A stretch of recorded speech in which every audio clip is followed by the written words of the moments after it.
In today's rapidly changing world, the people who are not taking risks are the risk takers. There is a difference between being poor and being broke. Broke is temporary, poor is eternal. Often in the real world, it's not the smart who get ahead, but the bold. It's more important to grow your income than cut your expenses. It's more important to grow your spirit than cut your dreams. Unfortunately for many people, school is the end, not the beginning. Most people fail to realize that in life, it's not how much money you make, it's how much money you keep. You're only poor if you give up. The most important thing is that you did something. Most people only talk and dream of getting rich. You've done something. Wealth is a person's ability to survive so many number of days forward, or, if I stopped working today, how long could I survive? Proper physical exercise increases your chances of health, and proper mental exercise increases your chances for wealth. Laziness decreases both health and wealth. Money without financial intelligence is money soon gone. The lack of money is the root of all evil. Money is only an idea. If you want more money, simply change your thinking. Every self-made person started small with an idea, then turned it into something big. It takes only a few dollars to start and grow into something big. A person can be highly educated, professionally successful, and financially illiterate. If you want to go somewhere, it is best to find someone who has already been there. Money comes and goes, but if you have the education about how money works, you gain power over it and can begin building wealth.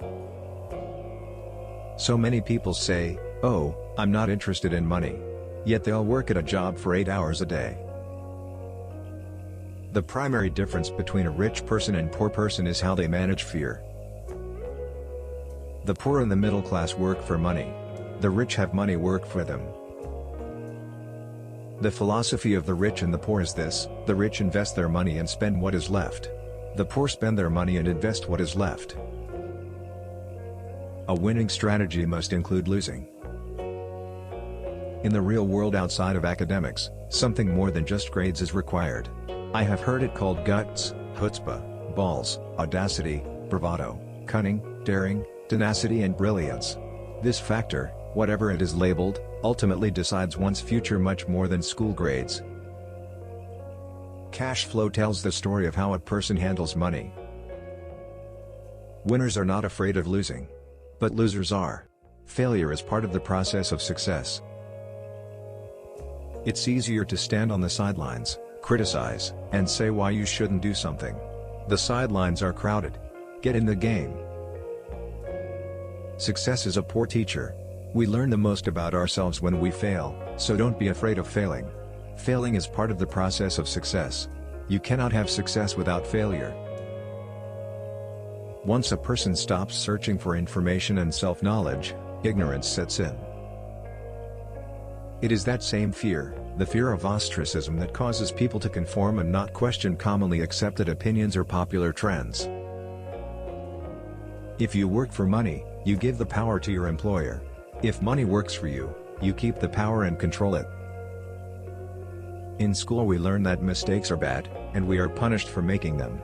Yet, if you look at the way humans are designed to learn, we learn by making mistakes. We learn to walk by falling down. If we never fell down, we would never walk. Leverage is the reason some people become rich and others do not become rich. We all have tremendous potential, and we all are blessed with gifts. Yet the one thing that holds all of us back is some degree of self-doubt. I am concerned that too many people are focused too much on money and not on their greatest wealth, which is their education. Financial struggle is often the result of people working all their lives for someone else. If you're still doing what mommy and daddy said for you to do, go to school, get a job, and save money, you're losing. The size of your success is measured by the strength of your desire, the size of your dream, and how you handle disappointment along the way.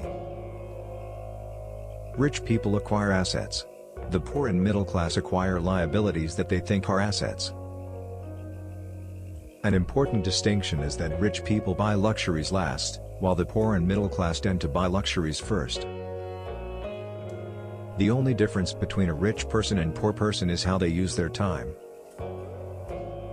In the real world, the smartest people are people who make mistakes and learn. In school, the smartest people don't make mistakes.